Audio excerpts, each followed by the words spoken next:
Some shows don't need a celebrity narrator to introduce the show, but this show does. 2 men, 8 kids, co-created by 2 different women, 13 multi-million-dollar businesses. Ladies and gentlemen, welcome to the Thrivetime Show. 3, 2, 1, here we go! Started from the bottom, now we here. Started from the bottom, and we'll show you how to get here. Started from the bottom, now we here. Started from the bottom, now we here. Started from the bottom, now we here. Started from the bottom, now we'll show you how to get. All right, Thrive Nation, welcome back onto the Thrivetime Show on your radio and podcast download. For those of you who have helped us to reach number 2 on the iTunes charts, a very special thank you for you. And Z, as a gift, I don't know if it's proper to give a guest as a gift, without their permission. Well, I think sometimes it is. But He answered the phone. Show, He answered it. Here's the deal. I was listening to Dave Ramsey years ago. I love listening to Dave Ramsey. I love reading his stuff. And he had this guest on the show by the name of Thomas C. Corley. Now, Z, you've been having a hard time pronouncing his name. You think it's Corleone? Is that what you thought it was? I think he probably was born that way, and he just changed it because, Connotation. People thought, he's in financial. But this guy is a very successful author. He is a guy who's run an accounting practice, and he has distilled this thing called The Habits of the Rich. If you've never checked out Thomas C. Corley, check him out today online. It's Corley. Thomas Corley. His book, The Habits of the Rich, is an incredible book filled with intense research about what makes people successful and what makes people stay perpetually stuck. Mr. Tom Corley, welcome on to the Thrivetime Show. How are you, sir? I'm doing great, Clay. Hello, Dr. Z. Hey, I just figured since you were from New York and that name, you probably changed it. Z, just forget officially, about right? it. Forget about it. Hey, listen, I used to shovel Mr. Castellano's driveway. I'm not kidding. For about 3 years. Oh, well, there you go. Okay. I thought he was a Wall Street broker. Let me try. Z, let me try this again here. All right, Thrive Nation, welcome on to the show. On today's show, we're going to introduce to you Thomas C. Corleone. And we're going to make you a deal. You can't refuse. You got to listen to the show. You either implement the habits of the rich, You want or to be he'll rich? get out a lead pipe. Or you want to be poor? We're going to make you a deal you can't forget. Consider this a favor. You don't can't want say no. concrete shoes. No, you don't. No. One day I may ask for one in return. All right, so, Tom, your book, Rich Habits, The Daily Success Habits of Wealthy Individuals. When I read the book, it blew my mind, but it's based off of your actual interviews with 233 rich people and 128 poor people. Tell us about when you were first inspired to write this book.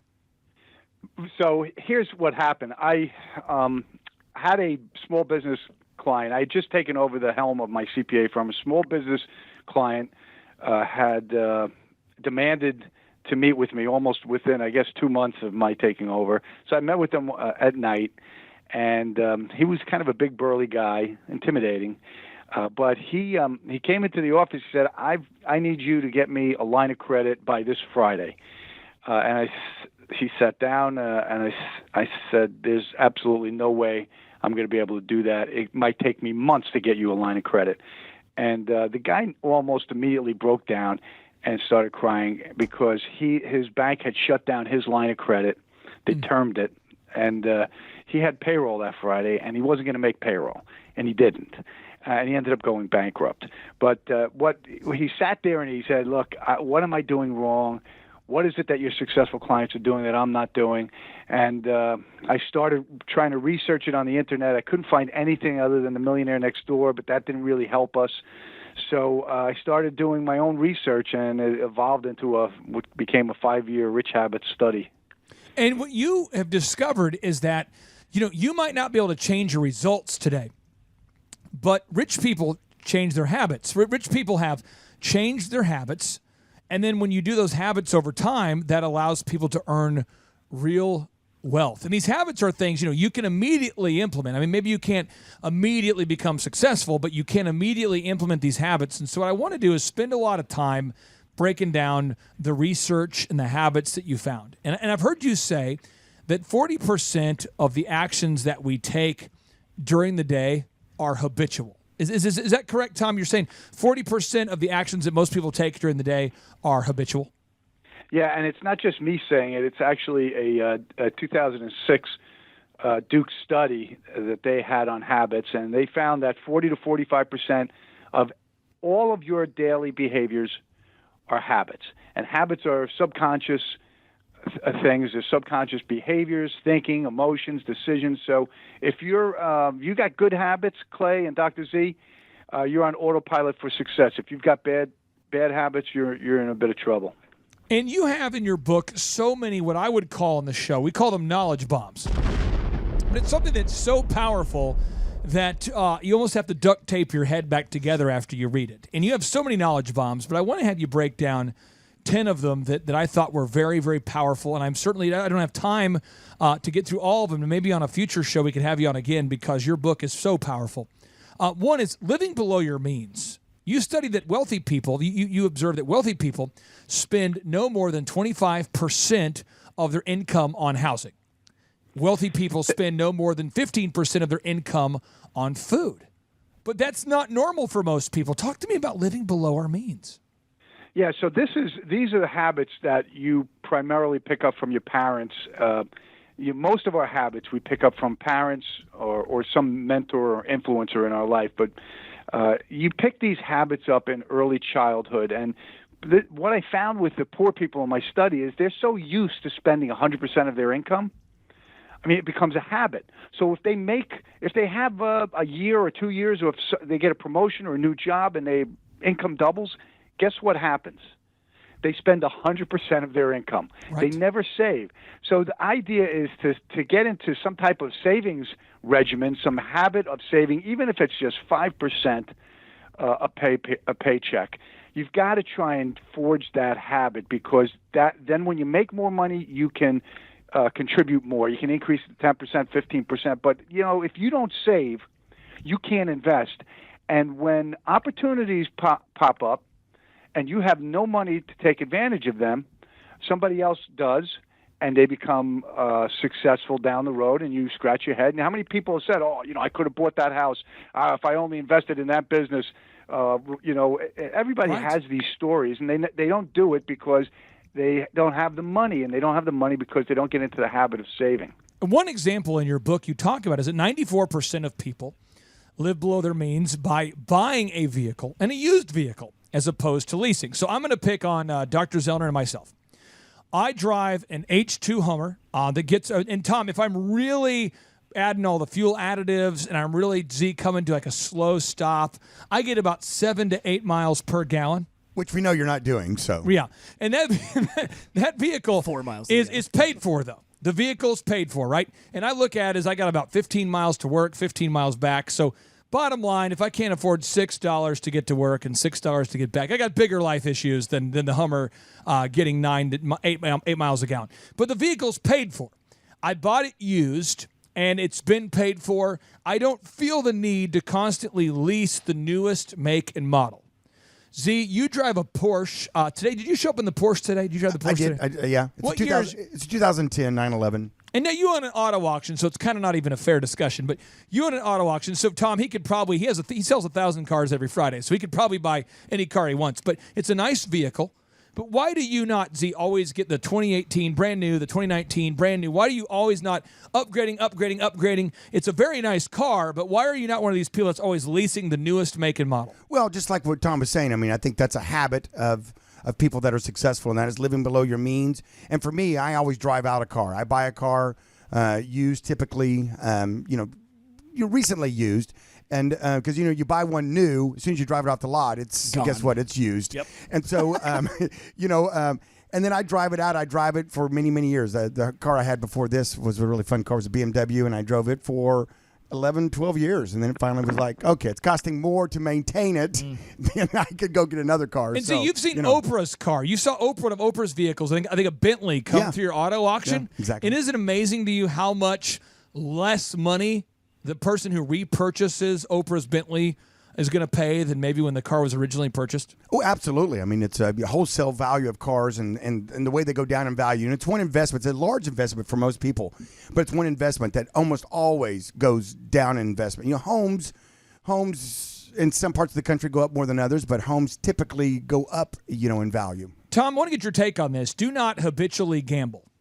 You notice that 77% of poor people play the lottery consistently. This is what they do. 77%. That's a huge number.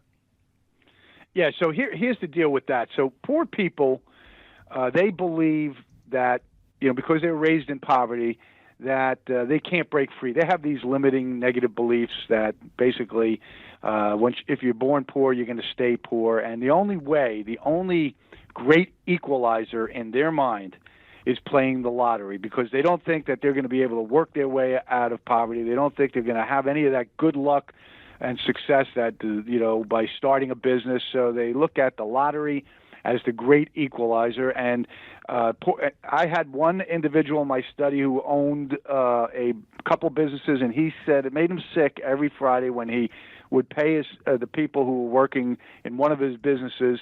They'd run right. Almost all of them would run right to the deli or to get some lottery tickets. They'd spend about 20% of their income, within 5 minutes on lottery tickets. And I will tell you that one time I went to I used to own a company called DJConnection.com, Tom. We were one of the nation's largest entertainment companies for weddings. And one of my employees, his car didn't work, and he said, "Could I ride with you down to the trade show at the Dallas Market Hall in Dallas, Texas?" And so I thought, okay, sure. So we stop at the first gas station. Now this guy's making about $70,000 a year, upper 60s, lower 70s. We stop, and I go to the bathroom. Now, Tom, this is one of these places where they have like a place you can shower, a place you can buy a Subway sandwich, and a place you can buy gas, all in one multiplex. It's called American Truck Stop. Tom, you know what I'm talking about? You have those kind of beautiful things. Yeah, we have them in New Jersey. We have the same thing. Okay, so I pull in, I go to the restroom, I come back, I notice the guy has purchased a lot of lottery tickets, and just kind of, casual. I said, "Hey, how much money did you spend there?" He goes, "Oh, like $60, but But it's how much am I going to win? Now Clay? we go to the next gas station on the way back home, and another $60. And I asked him, I said, "Hey, typically when you go into the great state of Texas and you have the ability to buy lottery tickets," so this is before the Oklahoma lottery was a thing, "do you buy tickets every time you stop for gas?" And he goes, "Yeah, I kind of cap it at $60 every time." I'm like, "So every time you fill up a car with gas, when you DJ in Dallas, which is every other weekend, you spend $60. He goes, "Well, yeah. 60 is my limit. That's my limit." Now, see, if somebody's making $65,000 a year, and they're spending $60 every time they fill up with gas, which is half the time they fill up with gas, in your mind, is that over the limit? Is that okay? Is that too much? What do you think? I just want to take that young man right now and just throat punch him. And say, "Stop it! Throat punching. Stop the idiocracy," because it's a you know what it is? It's a poor man's tax. It's a volunteer tax. Oh. That's really what it is. The odds of you winning are, you're more likely to be bitten by a shark while you're in Iowa. Come on. While struck by lightning. While struck by lightning, riding a tornado. No, Tom, we're going fast for these final 7 here, okay? Read every day. You've studied wealthy people. The statistics show that 58% of wealthy people read biographies or autobiographies of successful people. 79% of wealthy people choose to read educational, career-related material. But just 11% of wealthy people are reading for entertainment purposes only. And poor people almost never read at all unless it's merely for pleasure. Can you talk to me about the absolutely, it's a huge disparity between wealthy people reading and poor people reading? Yeah, so what's going on here really is a perfect example is one of the questions I asked in my and out of the 144 questions is, what do you do at the end of the day when you're done with your regular job? What do you do and when you get home? So the rich people answered, "Oh, I'm on this board of directors. I'm coaching this team. I teach at night. I do speaking engagements." They had 100 different things that they did at night. Poor people said, "Oh, I'm so tired from working. I had a hard day. So I eat dinner. Maybe I have a glass of wine or a beer. I sit down and I'm because I'm tired. I watch TV to kind of relax and that. So they're wasting their time. Is my point. They have a routine in which they waste their time. So reading isn't part of their routine. TV is a big part of their routine. So they're just not doing the things that you need to be doing. They don't have the habits like reading to educate yourself, to gain knowledge, to learn a little bit more. You know, that the rich people or the people who are pursuing wealth or pursuing success, they have the routine of reading every day. They read on average between 30 minutes to 60 minutes every day. It's typically about their career or their industry, and the poor people don't.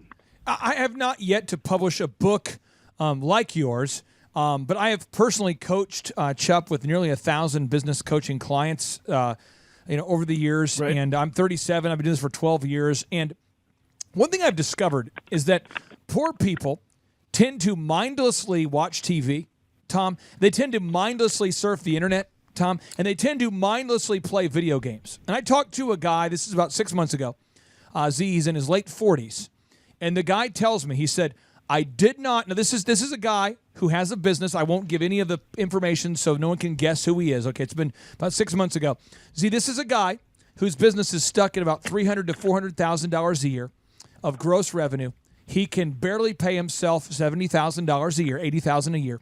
And he said the reason why he could not call his leads is he said, I'm just so tired and I was playing this video game and I was trying to go to that next level and I was right at the and see, if you're a 45-year-old man and you're an entrepreneur, you can't just be spending 2 hours a night, 3 hours a night, 4 hours a night playing video games, can you?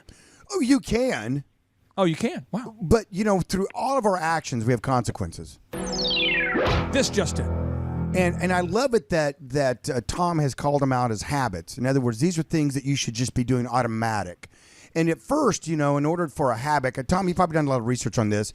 If you do something for 2 weeks, I mean, if you're continuously like, okay, I'm not going to do this or I'm going to do this, and 2 weeks pass, then you can kind of start to make it more of a habit. Is it a month, Tom? How long do we need to do what this? Is that? What is that time frame? You probably researched that, Tom. So according to my research, it's about 90 days. 90 days. Oh, 90 days. Wow. Way off. Yeah. Okay. So there was a great study on this where they looked at about 100 people, and it took an average of 18 to 254 days, with 66 days being the average to forge a habit. That was Philippa Lally from the University College of London. So she was really one of these trailblazers on trying to understand how habits are forged. But what I found in my research is it takes about 30 days for the neural infrastructure, that's the neurons that are talking to each other to create a synapse. It takes another 30 days for it to get the attention of the basal ganglia, which is the command and control center for habits. And then it takes another 30 days for the basal ganglia to decide that is a habit, and it marks it as a habit. And once the basal ganglia marks a synapse as a habit, it stays a habit for life. This is an important thing. You never lose your habits, because it's like building a house. The house is built. It doesn't go away. It's still there. And with habits, it's the same thing. The neural infrastructure is there. The only way to really change a habit is to forge a new habit or to take an existing habit, and what I call habit stacking. You kind of leverage that synapse, and you stack another habit on top of it. Like if you exercise on the Stairmaster, I did this. I put a book up there so I could read while I'm doing the Stairmaster. Well, guess what? That's habit stacking. Tom, we had a listener who tried to call through while you were talking, and Chup, our call screener, was he wanted to cut down. He said, "This is a very rude caller. I cannot let this caller call in." But you did get an audio of what he had to say. Right. Eric Chup, this is one of the callers. He tried to call in while you were talking. This is what he said. Looks like I picked the wrong week to quit sniffing glue. Looks like I picked the wrong week to quit smoking. Looks like I picked the wrong week to quit drinking. Looks like I picked the wrong week to quit amphetamines. Dr. Z, one up me. Okay, so I'm going to be basal ganglia. You be a neurosynapse, okay? Yeah. So, hey, there, neurosynapse. Yes. You've kind of started changing your ways a little bit there. Yes, I have, absolutely. But it's only been a week or two. Yes, absolutely. So, what direction are we going here? We're going gluten-free all the time, baby. Well, okay, now we're 3 weeks into this thing, and I'm kind of starting to get a little, I'm sure you're coming on my radar. I'm starting to kind of pay attention. I'm gluten-free all the time. And you know what I'm saying? I exfoliate my skin. I eat kale all the time. We're being a basal ganglion. I'm like, you know what?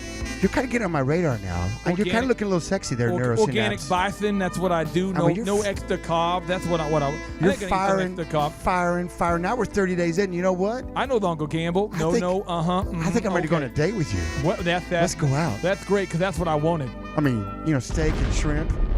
Yeah, but that's good for people to know. It doesn't happen overnight. These are things that are conscious efforts, and you have to be purposeful. And it takes anywhere from a month to 3 months, right? Is that what I heard from you, Tom? Yeah, it's gonna. I mean, the 30 days gets the synapse in place, and then the other 30 days they kind of gets the attention of the basal ganglia, and then 30 more days. 90 we got days. a marriage. 90 days is a good number. Yeah, and then we got marriage. Now so 30 I have 5 final hot questions for Tom. See if we can fit them in here. So here we go. We can. Habit number 5. You want to bite your tongue and control your emotions. Only 6% of wealthies say what's on their mind. Wow, Tom, break that down. All right, so here's the problem with emotions. The emotions are primarily directed by the amygdala. That's where fear, anger, all the negative emotions anyway. And there's a lot of studies and research on the fact there's a broaden and build study that says, look, when you allow negative emotions to take over, it shuts down your prefrontal cortex to some extent. Yes. Prefrontal cortex is the command and control center. That's how you make a logical decision. So imagine, you're allowing your emotions to take over. Well, you lose the ability to make good decisions. You're making poor choices, and so this is all bad. You want to be able to work. You want your whole brain to be working, especially if you're an entrepreneur and you've got all these hurdles and these obstacles and these pitfalls. If you're losing your cool all the time, you're never going to be able to solve those problems. Tom, I used to travel around as a business comedian back in the day after I sold DJ Connection, doing comedic business speeches. And one thing I told people about the amygdala is don't let an almond-sized part of your body control your whole body. I think a lot of people let the almond-sized part of their mind control their entire body. See, you see this all the time. The amygdala, it's an almond-sized part of the mind, and people are letting it control their entire body.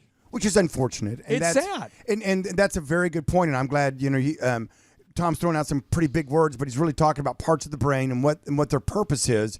And to understand that gives you wisdom into how you operate. And so if you are an emotional person and you let those emotions dictate, then you can't use the frontal part, which is I love that command and control center that really allows you to make those logical, good decisions, without all the, they hurt my feelings kind of feelings. Nothing more than feelings. This is good stuff. I'm loving this because, Tom, I have a quick question for you as we're going into the final 4 here. Yeah, this is hot.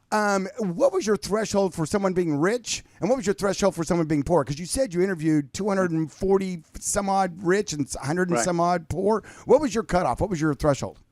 Yeah, so the wealthy was $3.2 million in net liquid wealth. That's investable assets plus $160,000 or more in income. So it was a 2-part test, and poor people were less than $35,000 in net income and less than $5,000 basically in the bank. Wow. Okay. So now my amygdala is calling for me to reference point number 6, which is the Ocho -2. Develop the habit of doing more than paid for. Chup, thank you for Eric Chup. He's kind of our show observer here. He started to laugh just a little bit. So the develop the habit of doing more than paid for. Some people call this the golden rule.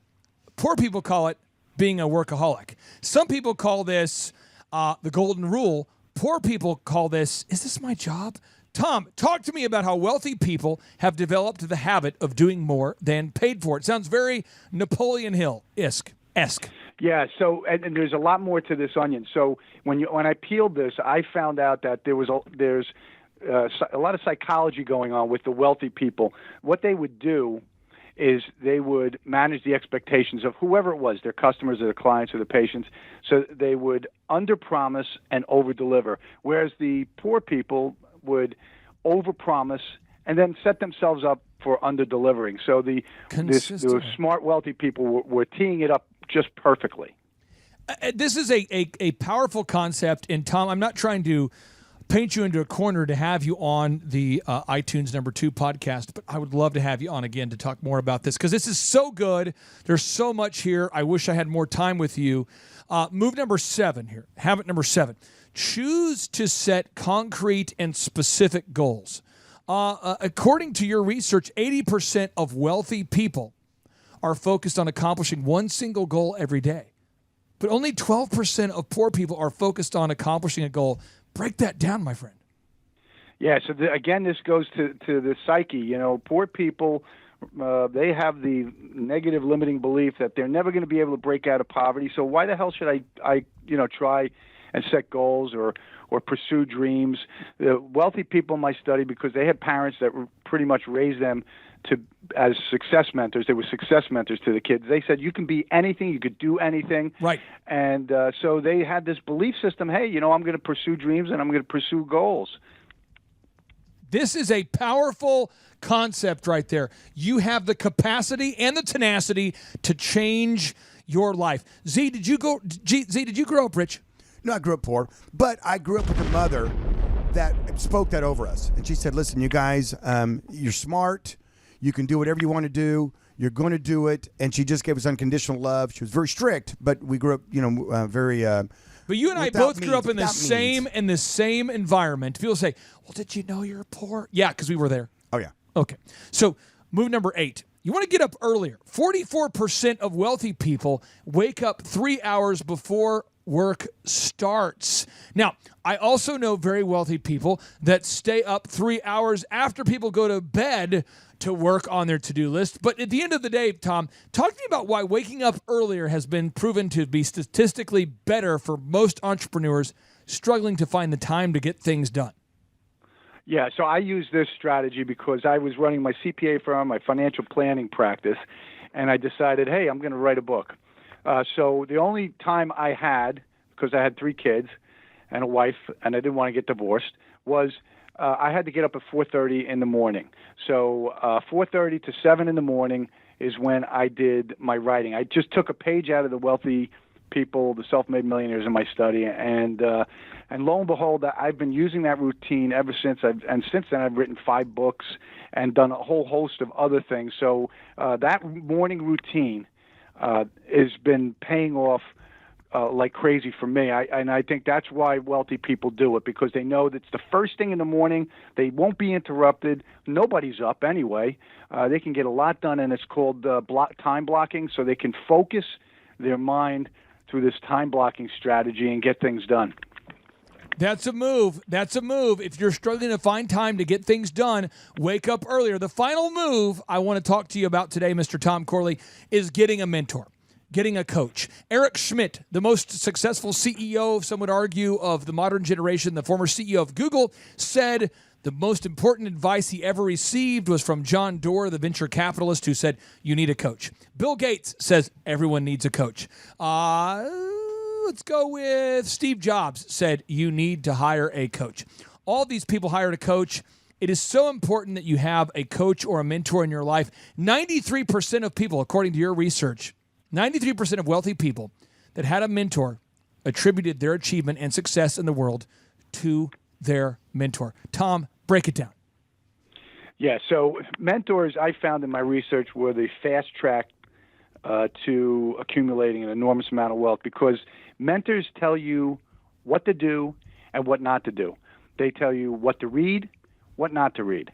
They tell you what skills to develop, what skills you don't need to develop. They basically, like a pinpoint, they identify exactly what you need to do in this large circle that you call your career. They said, now just focus on this thing here, and you're going to be wildly successful. So they help you avoid making a lot of mistakes, wasting time, and that saves you time and money.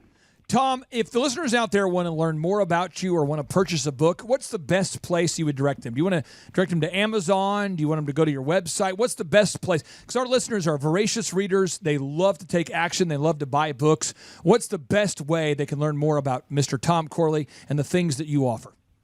Yeah, so they can get my book just about anywhere. Amazon's a good place to go, but my Rich Habits website is also a blog, and I have my tip of the morning to you, and it's based on it's only my content, so I don't have any advertising or any of that crap on there. And I get that every day. Somebody asks me every day, can we advertise on your website? And I said, nope. And so you're going to get a tip of the morning to you, and sometimes I post blogs, and I have my tip of the week, which is usually a video with my friend in Australia who's the top real estate expert in Australia. So I got a lot of good content on there that's based on my research. Tom, we like to end the show with a boom, which stands for big, overwhelming, optimistic momentum for our millions of listeners all around the world. So if it's okay, we're going to kind of time it out here. We're going to say 3, 2, 1, and then if you're feeling it, if you can give us a boom. Tom, are you okay with giving us a boom?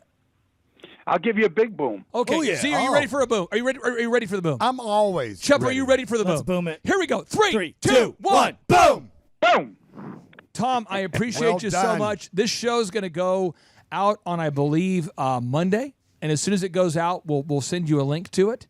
And right now we're number 2 on iTunes, and hopefully you get hundreds of thousands of downloads. And I love your energy, man. I love your research. It was awesome.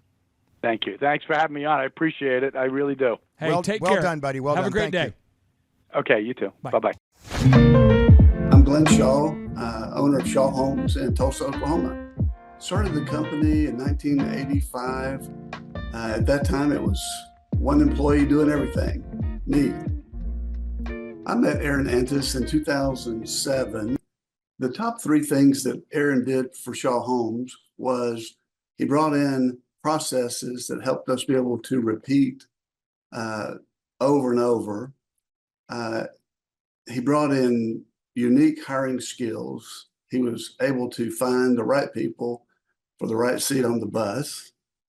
And Aaron brought sales techniques that we weren't familiar with up until that time. When Aaron came, we were selling about 80, 85 houses a year.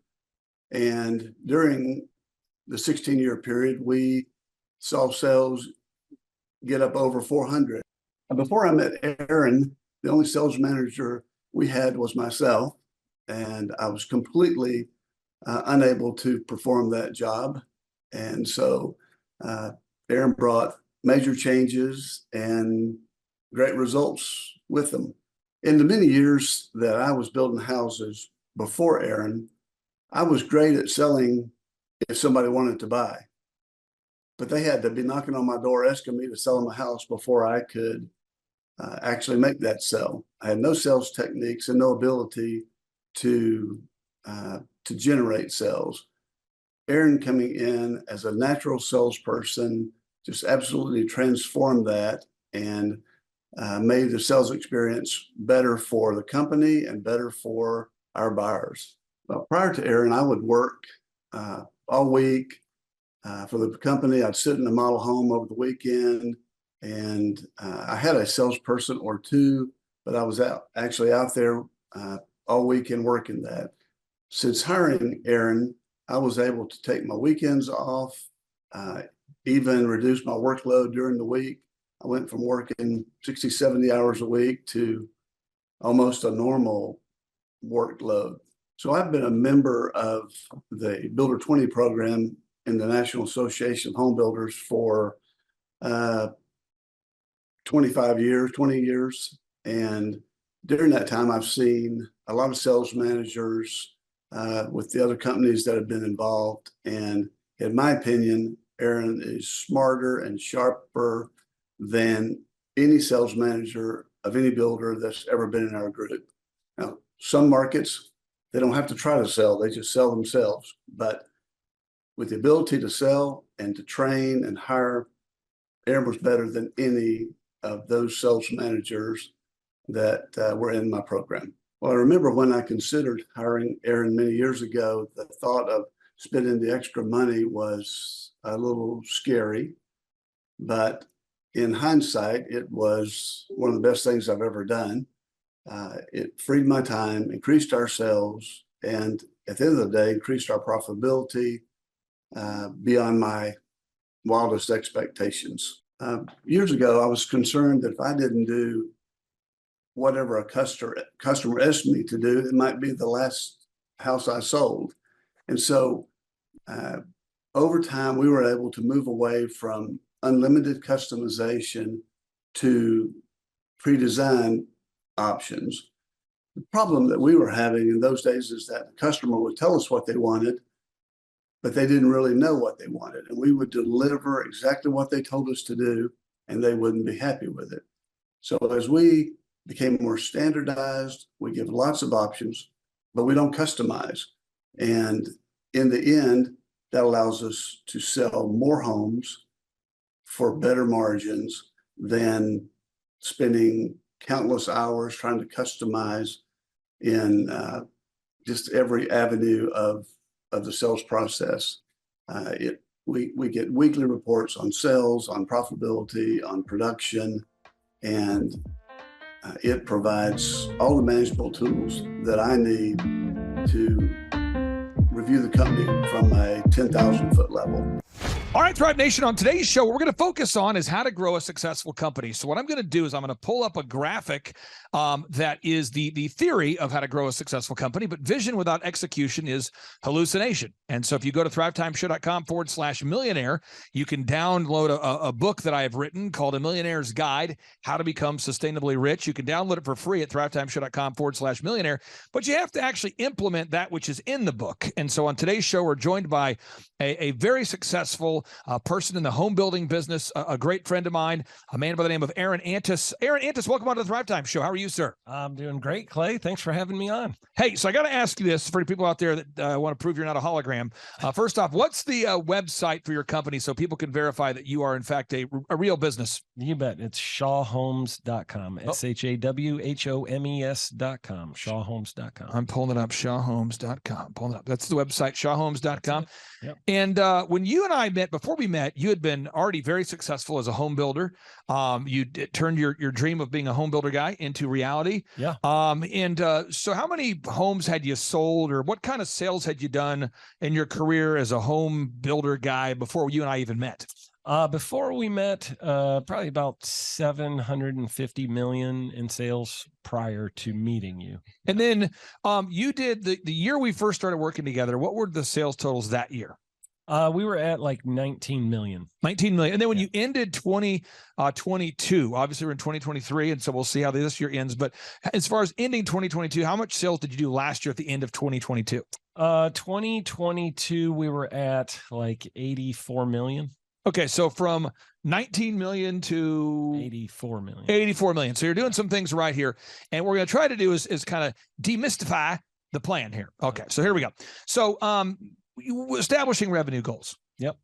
When you and I first started working together, we started off with a 13-point assessment. We went over your goals. Mm-hmm. I'm not going to ask you to share your goals on the air, but why is it important that you have goals? Well, I mean, goals are sort of your guideposts that, you set something out there in front of you and you start chasing after it. And without that, you're just kind of floundering in mediocrity. You don't have any reason to get up in the morning and really get after it. And so, I think goals are,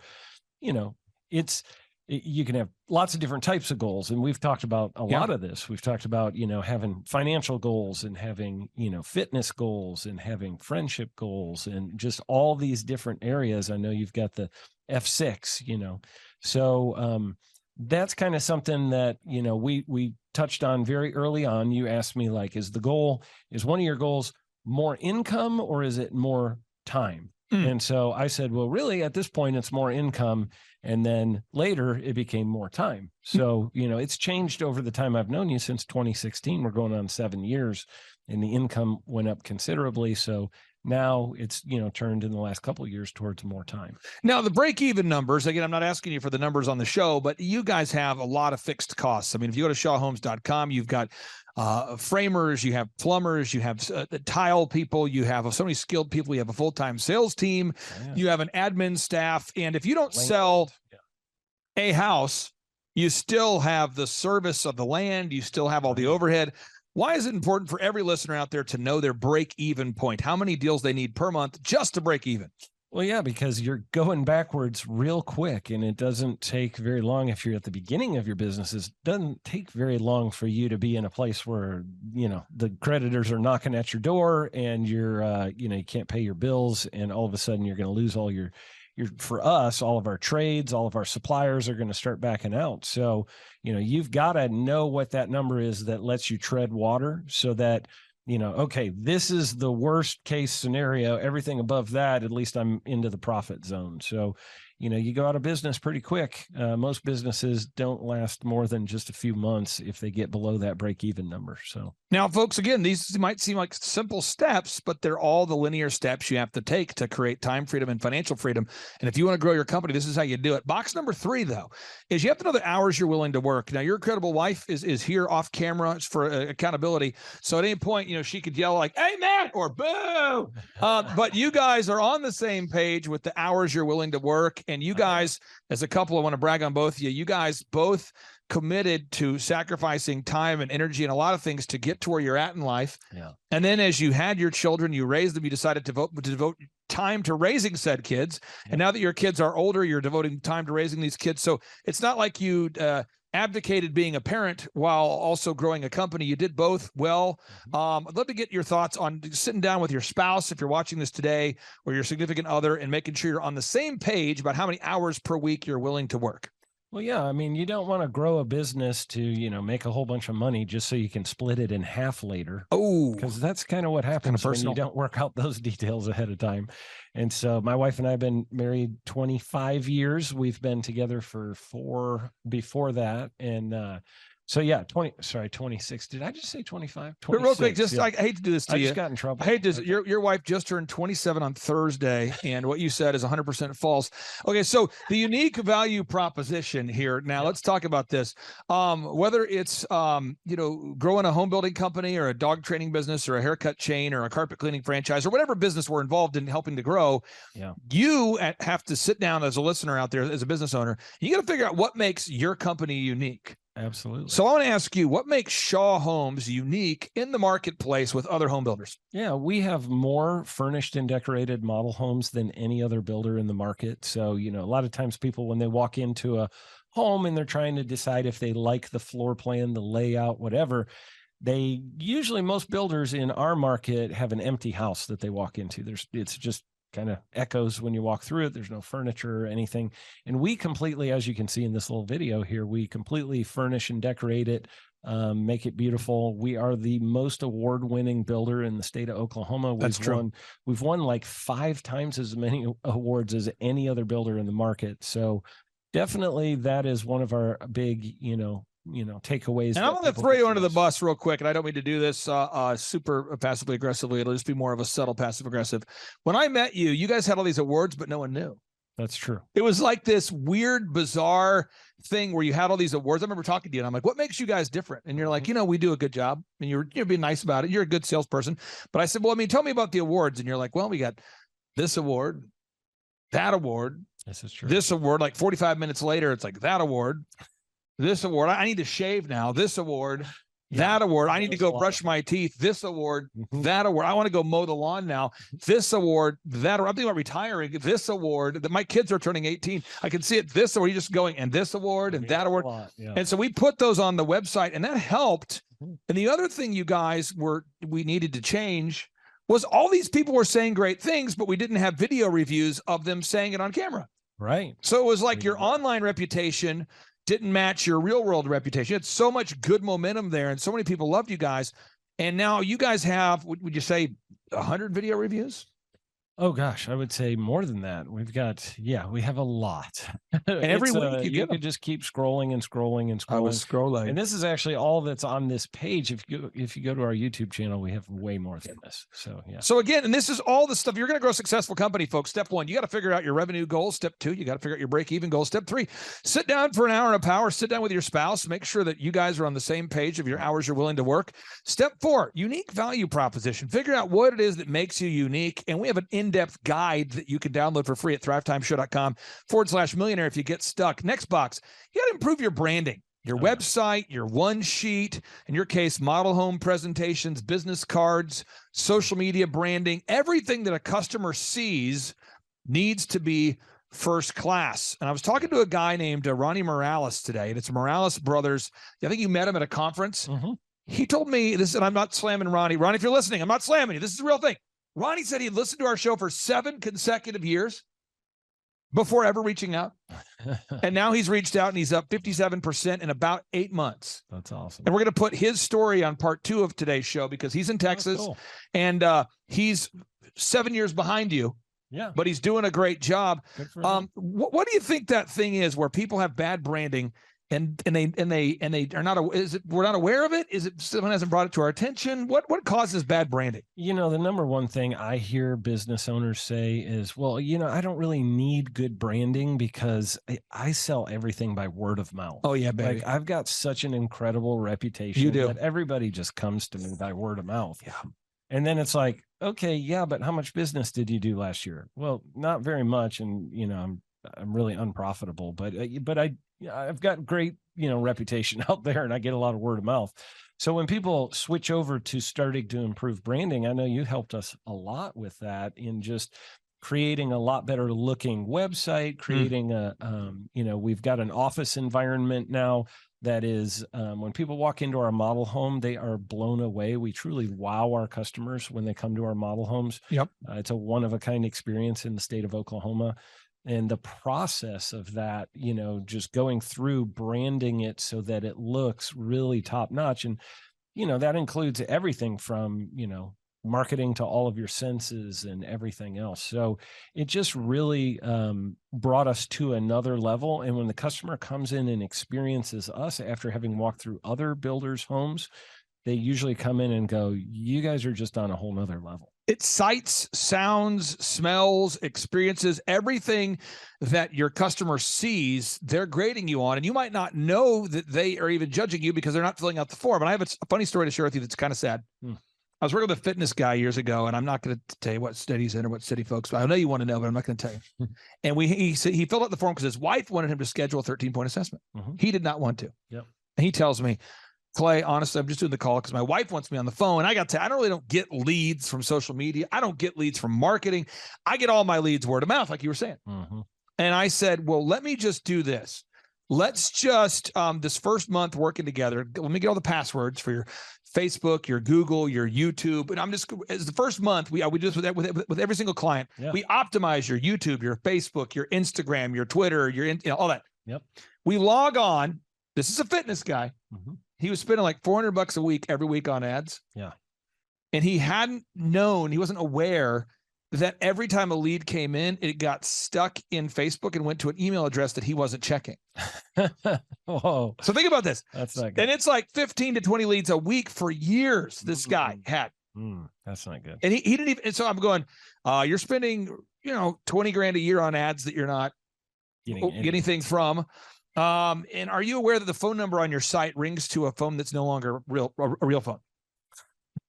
And I'm serious, this was real. And then he had before and after photos where somebody had the idea of let's get before and after photos. You know, where you interview someone before they start working out. Yeah. But then they never completed the thought. You know what I'm saying? I do. Where it's like they interview them about getting in shape. Yeah. But then they never actually like aired the part where they're in shape.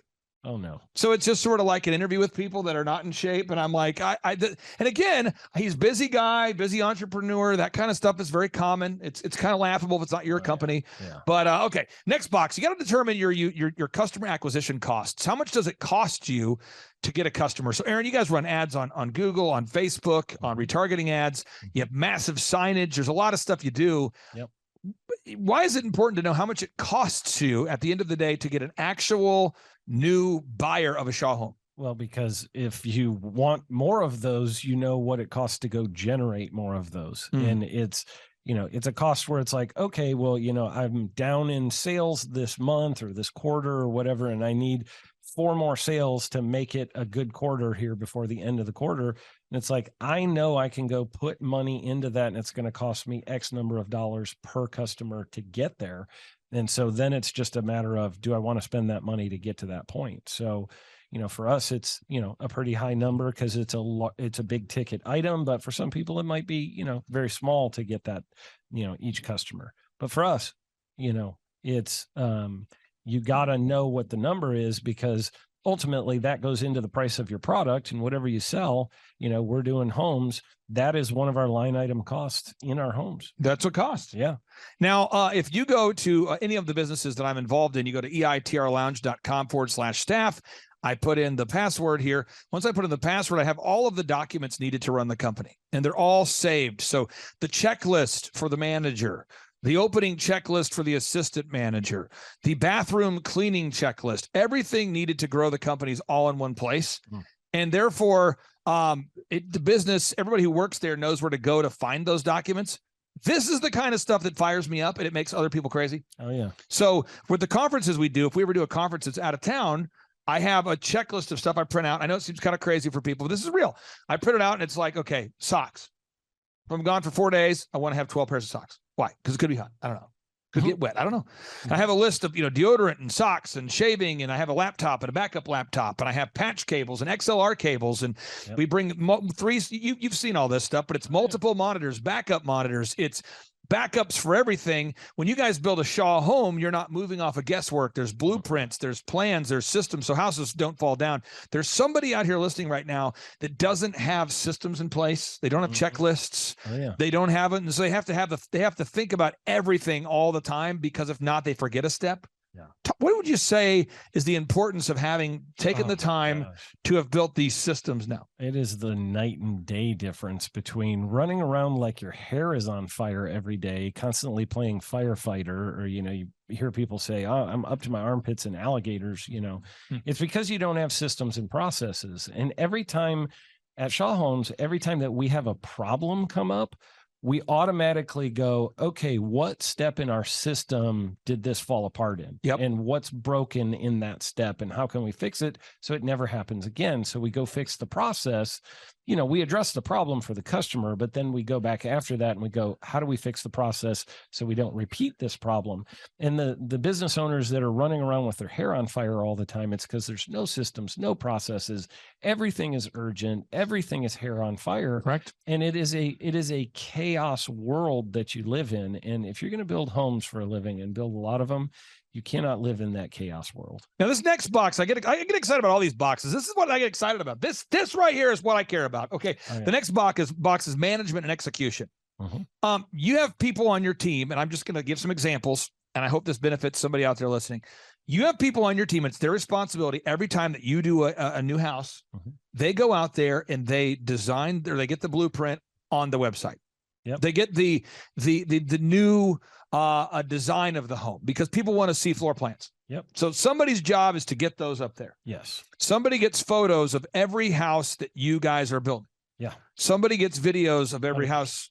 Somebody puts them all up for sale. Somebody answers the phone every day. Somebody calls the leads every day. Somebody cleans the bathroom every day. Somebody builds the houses every day. Now, this is what I find, and I'm sure none of our listeners can relate to this. Some of our listeners fire people, and then nothing happens. So work with me on this. There's listeners out there that I talk to them every day, because we do free 13-point assessments. So I talk to 2 or 3 people a day who go to thrivetimeshow.com. They want to schedule a consultation. And the other day you heard me talking to Jordan. I said, Jordan, go ahead and keep setting those, because we set an appointment with someone who's definitely not a good fit. And you could tell he had a little, question if that was okay. And I said, I would rather you set an appointment with somebody than not, because I don't know if who's a good fit or not, But the idea, though, is I sit down. I was talking to a guy the other day, and he was like, the reason why my team did not get Google reviews or reviews this week is because we fired a guy. And I go, because I'm just asking him, where are we stuck? What's your biggest limiting factor? I have a big process I go through in my evaluation. And I said, who calls the leads? He's like, well, normally I have a person that calls the leads, but we just fired her. And I mean this stuff. I'm going, how long have you been in business? This guy's been in business for over 10 years. And he's reaching out for help. Good person. We're trying to help him. I think it's going to be a good fit. But so I said, so basically everybody follows the systems until they don't work there anymore. And then no one does the systems. And you go back and forth vacillating from things being done to not being done. And one of my favorite things about working with you guys is that you're honest people. What does that mean? You do your best to do what you say you're going to do. And you hold yourself and the employees accountable. Absolutely. But what would happen if every week you If somebody wasn't performing, you remove them from the position, and then the houses weren't built for the week because something wasn't going well, or because maybe a salesperson wasn't performing at the peak, you let them go, and the next thing you know, what would happen if you managed your company that way? It would be a disaster. I mean, I can't just fire my superintendent without having somebody already ready to take over all of those responsibilities, because I've got materials showing up at the job site today, tomorrow, and the next day. I've got trades showing up who need some supervision, need to know what they're supposed to be doing. If I fire that guy with no warning, somebody else has to come fill in that position. So, for us, we try to never have that gap happen. And, sometimes it's like, that you're going to need to fire somebody and you can see the writing on the wall. Right. But you want to get the next person up and ready to go before that happens. And you guys have a weekly meeting. So we talk a lot on the show from an employer perspective, but how frustrating would it be to be an A-player employee and you're working for a C-player boss? A boss that doesn't have a staff meeting, that's not organized, that doesn't pay people on time, that's constantly emotional. I see that a lot. And so management is a learned skill. Yes, and thankfully, when I first met with you, you'd already really mastered, in my opinion, managing people. But this next box is where I thought we needed some help, was to build a system for constantly recruiting new people, because certain people work for Shaw Homes for 3 years or 4 years, and then they want to go move, they want to have a baby, they want to stay home, they want to get a new job. Yep. And even though you have low turnover at Shaw, certain people get to their expiration date and it's time for them to move on to something else. Yep. And because we didn't have a process in place at Shaw at that time to consistently bring in a pipeline of new people, it made it difficult to do the management that was needed. Can you talk about the importance of implementing a human resources program for hiring, inspiring, training, and retaining good people? It's huge. I mean, that was definitely an Achilles heel for us. And you helped us a lot with that. Putting in where every single week I'm seeing, potential candidates that could come work for us, and they're job shadowing and seeing what it's like to work in our company every single week. Yep. It does multiple things. It helps the people who work there to know, hey, there's other people who desire to come work here. Here we go. And, if I'm not doing my job, I might get replaced. So there's a little bit of that. And then it's also a thing of, the people who are shadowing get to see the job being done by people who are happy doing their job. And it helps them to want to come be a part of Shaw Homes. I've got a very long list of people right now in every single position that would be excited to come work for us if I did all of a sudden find myself with an opening, because occasionally people leave with no notice or whatever, something happens, family emergency, whatever. Right. And you have that, I need to replace somebody immediately. And the great thing about it is I have a whole bunch of people that I could plug into that position very quickly, because every single week I am interviewing. Now, the next box here is you got to do your accounting, and in order to earn millions, you have to automate your accounting. What does that mean?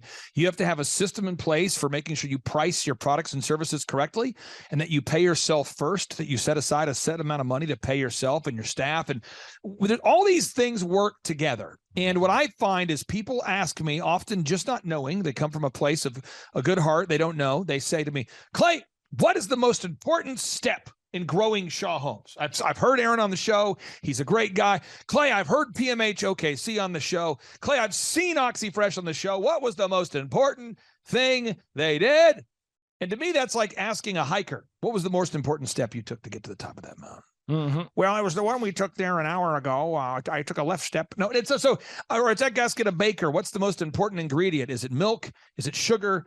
Is it eggs? Is it, it's like asking a farmer, what's the most important thing, feeding the animals or watering them? What's the key to your success? There's just certain questions that I understand people want to know, but all of this has to work together, and nothing works unless you do. So I have 3 final questions for you. Mm-hmm. For anybody out there that's thinking about scheduling a consultation, a free consultation with thrivetimeshow.com and myself, obviously they're stuck with me if they fill out the form. I'm the only person that does 13-point assessments. Right. I believe I've seen it since 2005. We help people decrease their costs, increase their time freedom and profits. What would you say is the benefit of scheduling that 13-point assessment? Well, actually, the 13-point assessment was very eye-opening for me. You asked me a lot of tough questions that I probably should have been asking myself and wasn't. And so as we went through the questions, I was like, I think at every question you asked me, I was like, oh, that's a good question. I was like, hang on, let me think about that for a minute. So I find that it kind of helps open your eyes to, these are some things that I know I have some areas of weakness. And then there were, I think, a couple of the questions where I was like, oh, I know the answer to this one. I got this one, no problem. But it helps you sort of identify. I walked away having identified areas of strength and areas of weakness, even though that really wasn't the purpose of the phone call necessarily. It helped me to see that. And then I was like, I think I have a need in a couple of these areas, and I didn't really know what to do for myself. I didn't have the answers. In part 3 of today's show, part 2, we're going to show the Ronnie Morales story. On part 3, we're going to do a testimony with Myron. And Myron just bought his first Lamborghini today, and he's super fired up. And so Myron's about 6 years down the path. We've been working with you for about 8 years, whereas Ronnie's been with us for less than a year. And it's at a certain point that we have to take action. Knowledge without application is meaningless. What would you say to somebody who's like, it's $1,700 a month, and I'm spending that much right now on random ads and that much money on random regrettable purchases at the gas station, and a lot of iTunes I'm downloading. I'm spending $1,700 a month on various things, and I don't know if I can afford it because I've just bought another vehicle that I can't afford, but I'm leasing it. What would you say to anybody who's kind of on that fence? I would say you need to do it. It has been a game changer for us. I don't know why you would sit there and think $1,700 a month is too much money to spend. Go find the money somewhere. Go empty out your sofa cushions. Go sell the stuff that you have in your house that you're not using. Go get, whatever you need to do to get to that place. You need to find that $1,700. And I will say this, that cost was very quickly replaced with the extra money we were making. And I've actually seen, because I've been around you for a long time, I've seen a lot of your clients come in and right off the bat, they're real nervous about, am I going to be able to, because maybe they're a smaller company or whatever. Right. And they're like, I'm wondering if I'm going to be able to handle this $1,700 a month.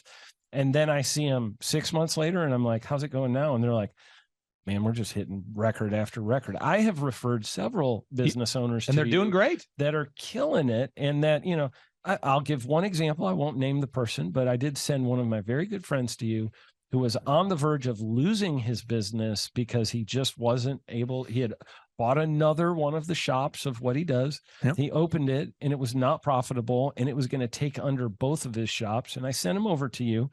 And I remember about 3 months later, I asked him, how's it going? And he goes, man, we just had a record-breaking month. This was amazing.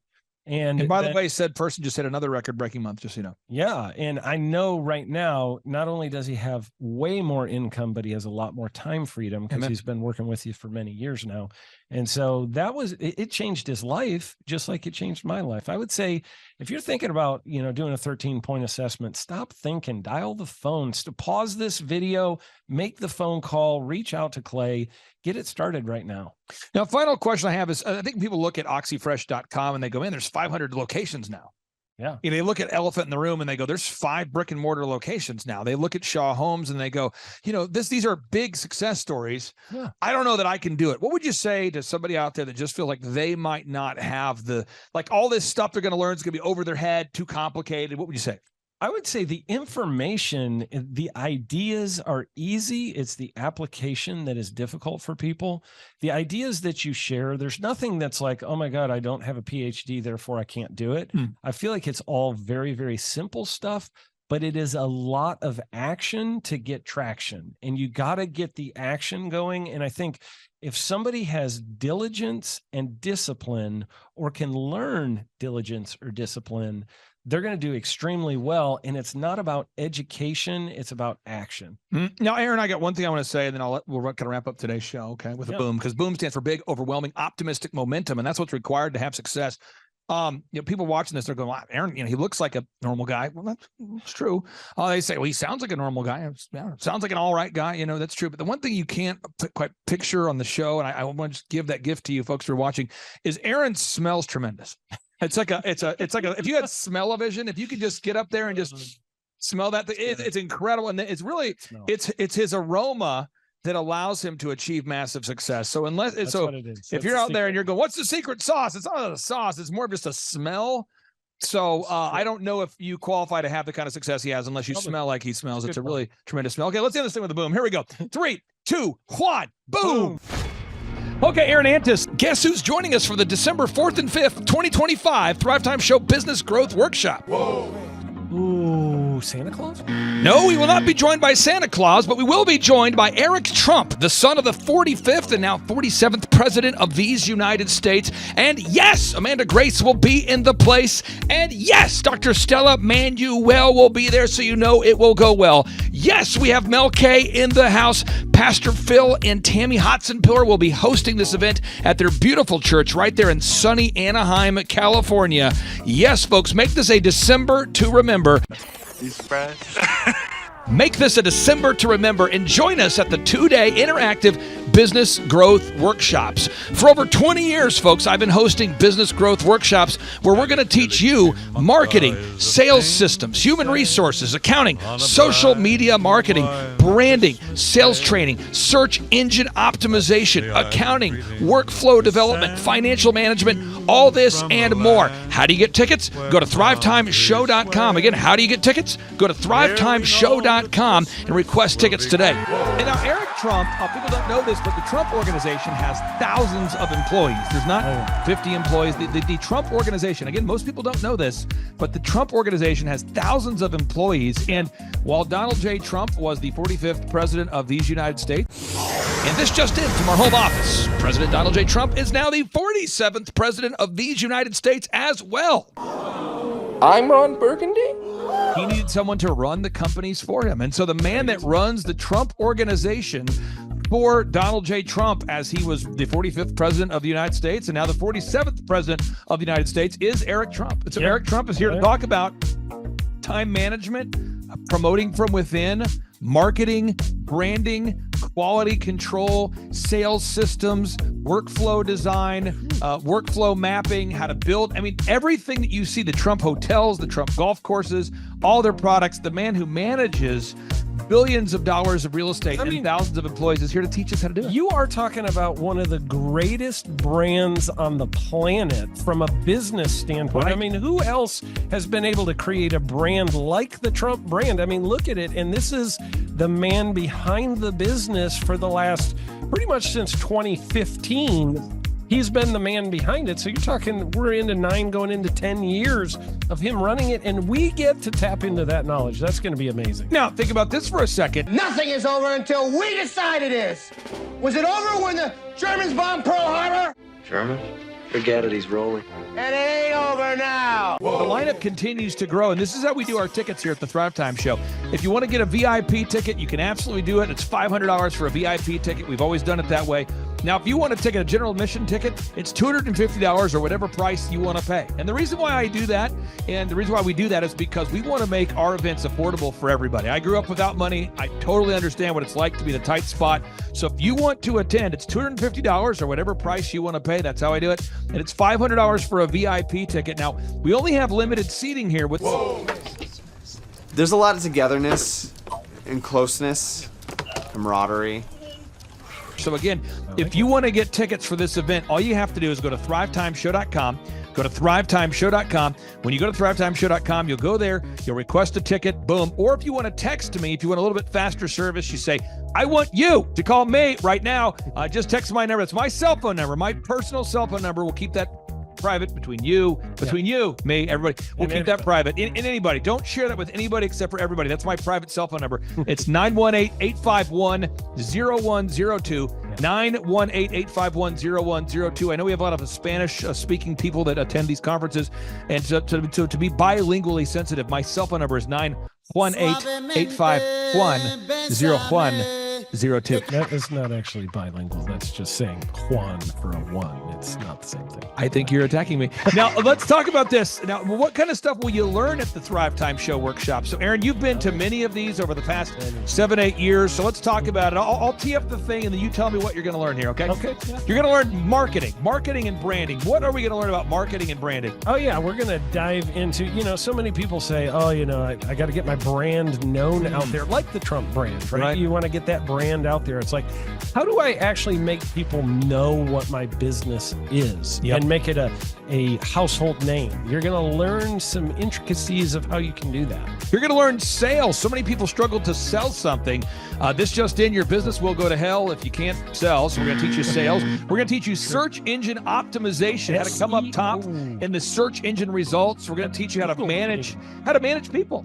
Aaron, you have managed, no exaggeration, hundreds of people throughout your career and thousands of contractors. And most people struggle with managing people. Why does everybody have to learn how to manage people? Well, because first of all, you either have great people or you have people who suck. Whoa. And so it can be a challenge.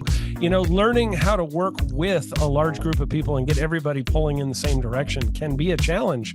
But if you have the right systems, you have the right processes, and you're really good at selecting great ones, and we have a process we teach about how to find great people.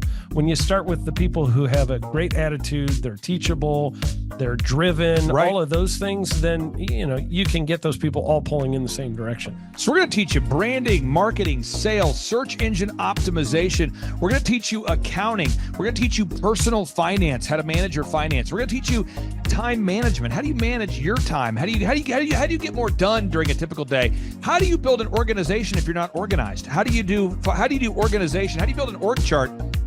Everything that you need to know to start and grow a business will be taught during this 2-day interactive business workshop. Now, let me tell you how the format is set up here. And again, folks, this is a 2-day interactive 15. Think about this, folks. It's 2 days. Each day it starts at 7 a.m. and it goes until 5 p.m. So from 7 a.m.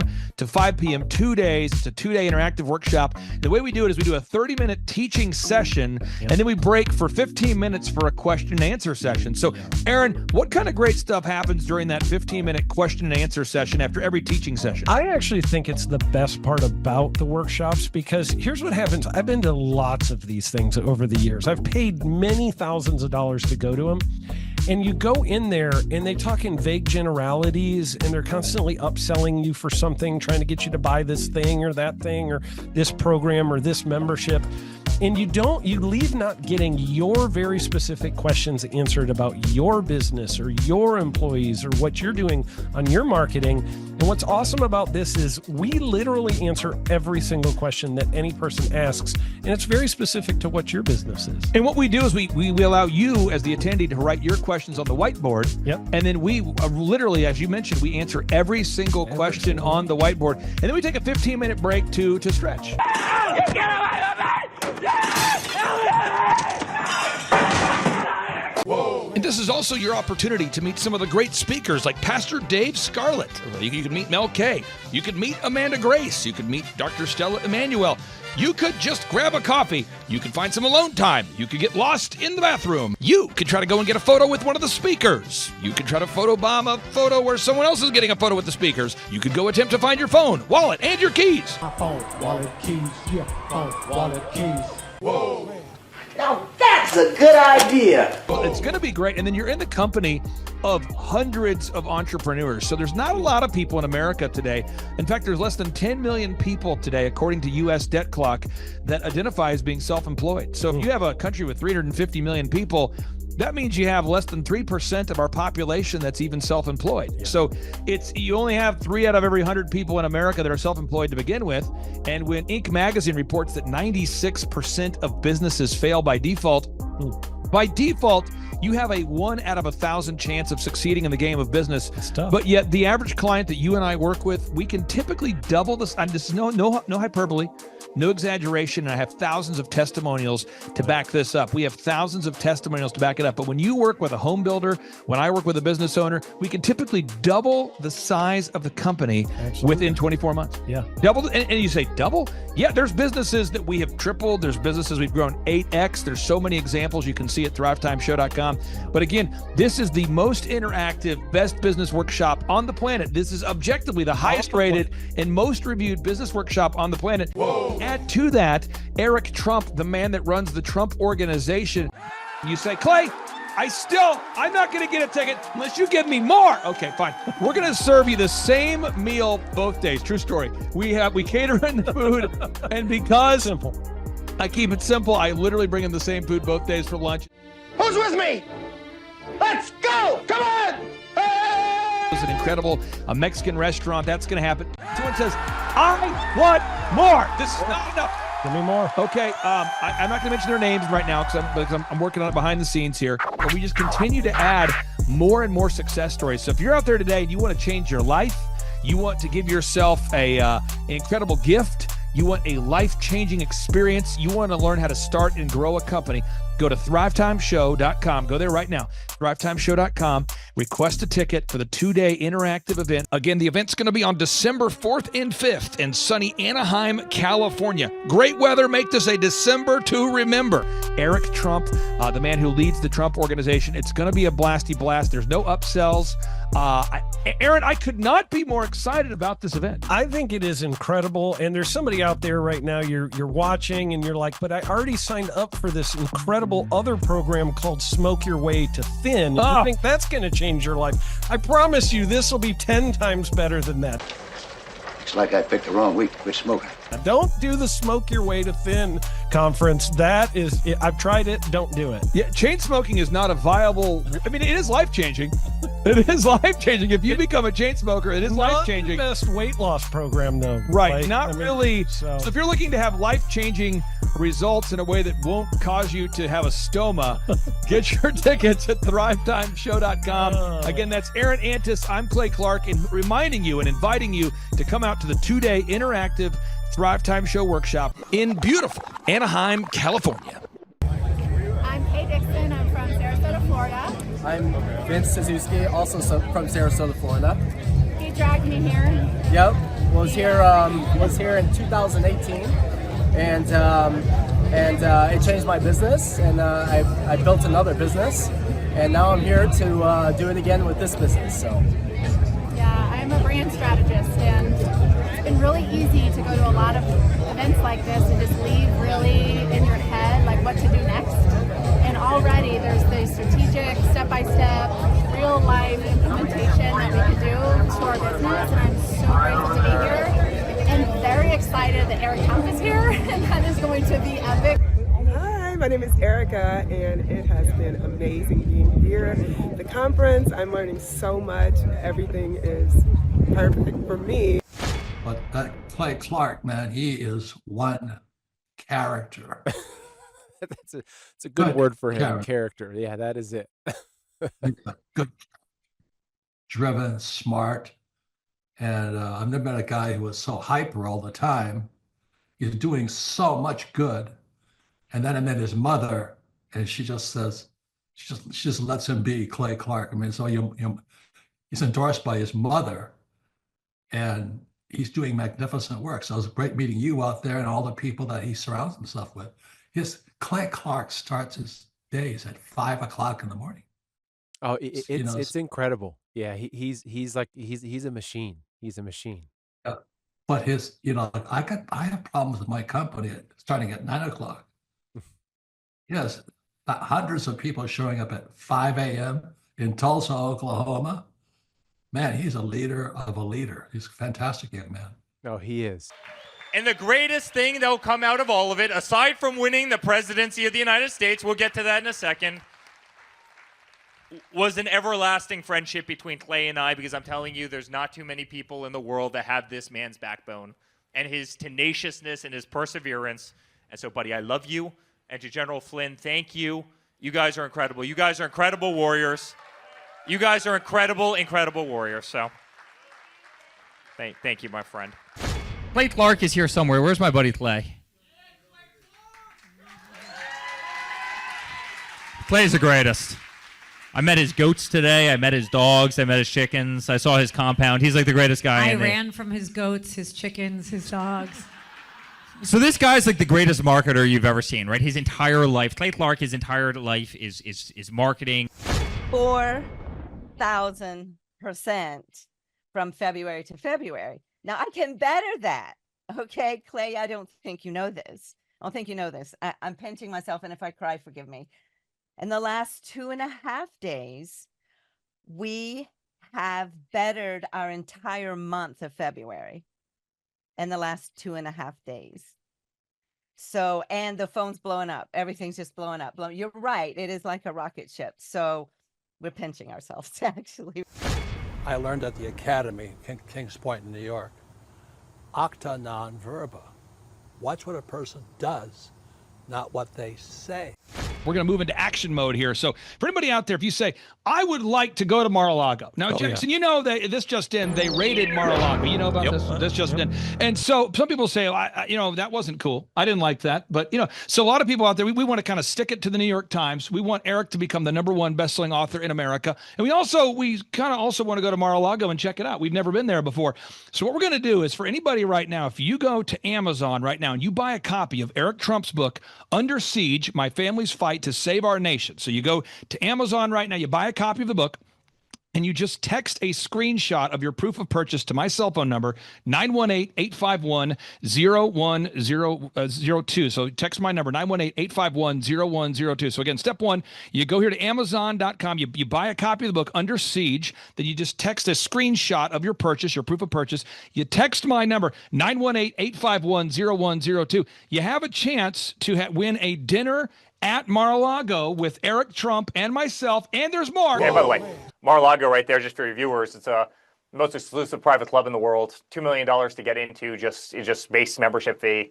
And I promise we're going to make your night absolutely incredible. Clay goes, listen, why don't we do this? Why don't we put it out to all the amazing Reawaken people, all the people who supported us all around the country, all around, at every one of these conferences, who adore your family. We've got to beat the New York Times. The New York Times is going to do everything they can. Even though we're #1 on Amazon right now, we just hit #1 this morning. New York Times is going to do everything they can to keep you from being #1 bestseller. You know that, I know that, you know the games that they're willing to play. But Clay goes, why don't we do a couple of things? First of all, love having dinner with Clay. He's the greatest. Second of all, why don't we bring one of the amazing people that I guarantee you I've been in front of at all these events. Why don't we bring a couple to dinner at Mar-a-Lago? And I said, absolutely, consider it done. So I said they have to text you, Clay. They can't text me because we'll be getting 1,000 of these. But yeah, go buy a book, text Clay, and we'll set up a dinner. I'll make sure you guys have the absolute time of your life. Now, I'm going to pull this up again one more time here, Jackson, because I think sometimes I'm a poor communicator, and I need to work on communicating more effectively. So you go to Amazon. That's step one, okay? Yes. You buy a copy of the book, Pop Quiz. What book? Under Siege. You buy a copy of Under Siege, and then you screenshot a picture of that, and you text my phone number. It's 918-851-0102. And folks, that is my cell phone number.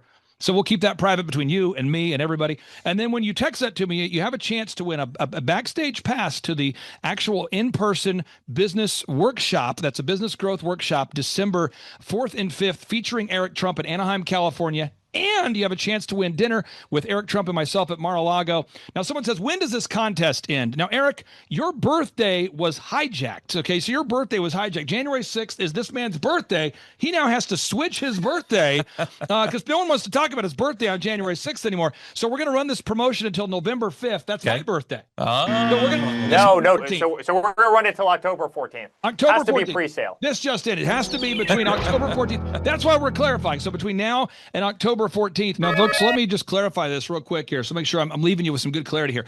One, you buy a copy of Under Siege on Amazon. That's the step one. Yep. Step two, you text a screenshot of that purchase to my cell phone number, 918-851-0102.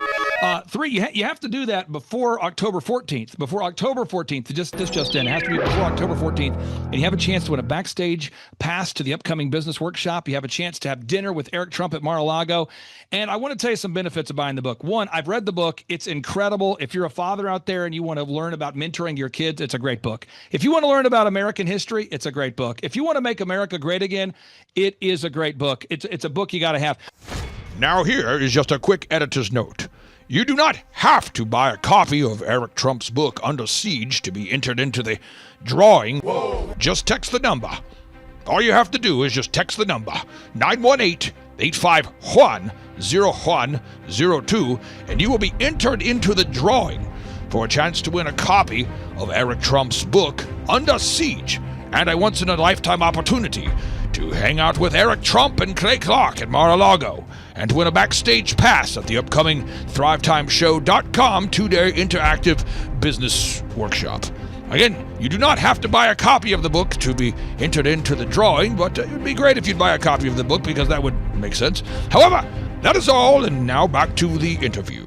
Also, Eric, a final question here for you. You are donating a portion of the proceeds to support Charlie Kirk in his continued mission there. Could you tell us about that briefly there, and then we'll let you get back to what you're doing today, sir? Yeah, well, I was on with Benny Johnson. Benny Johnson was a great friend of Charlie Kirk's, as you know, and you know Benny, and Benny's a very good friend of mine, and Cash Patel is a very good friend of mine, and was a very good friend of Charlie's. I mean, you watch everybody that's up on that stage every single day as they got to the bottom of exactly what happened, and they brought justice to what happened, or are trying to bring justice to what happened, and it's kind of unthinkable, but. St. Jude, and I talk a lot about St. Jude in this book because that's been, fighting pediatric cancer has always been a cornerstone of my life. But Charlie truly was the epitome of being under siege, not only in the movement that he helped create, but obviously in how his life was savagely taken. My book came out 2.5 days before Charlie's assassination. You better believe he would have been the final chapter of this book as just another illustration of what these people will do at any cost to try and win, because it's who they are. It's the not so tolerant left, and we can never let our voices be extinguished. Clay, you stood on that stage as well as anybody I've ever seen stand on a stage. You did our Reawaken events all across the country, which you funded out of your back pocket because you believed in America, you believed in a greater country, and you were on that stage every single day. I was on that stage with you every single day, and I was on the Turning Point stage with Charlie all the time, and I was on stages across the country and 3 campaigns. I've stood on thousands of them, and honestly, they don't want us to stand on that stage. That's why they're sending bullets from rooftops. They don't want us to go out there with a bullhorn and have loud, independent thought. When they see these beautiful arenas full of kids and they're cheering, they're celebrating, they're holding American flags, they don't want that. And so they want to silence us. They want to silence our voice. That's why they killed Charlie. That's why they tried to kill my father. That's why they sent 112 subpoenas to me. That's why they wanted me in jail and my father in jail and Don in jail. That's why they made up the hoaxes. They wanted to see us destroyed and gone with no voice, with no money, with no company, with no political aspirations, gone. And we can't allow that to happen. And so we need to make sure that Turning Point continues. We need to make sure incredible patriots like you continue to spread, sensible speech, pro-American values, pro-religious, pro-constitutional values. And that's why I want to donate the funds to Turning Point. I want to donate, a portion of the funds to Turning Point, because we can't allow anarchy to win, and we can't allow voices to be deleted, and we need to keep Charlie's legacy going. Eric Trump, thank you so much for joining us. Pastor Jackson, thank you so much for joining us. Absolutely. Eric, have a great day. We really do appreciate you. Everybody go out there and buy that book, Under Siege. It's not too early to buy your Christmas gifts. And if you have a Democrat in your family, buy them a copy as well. Eric Trump, take care. Thanks, guys. See you later.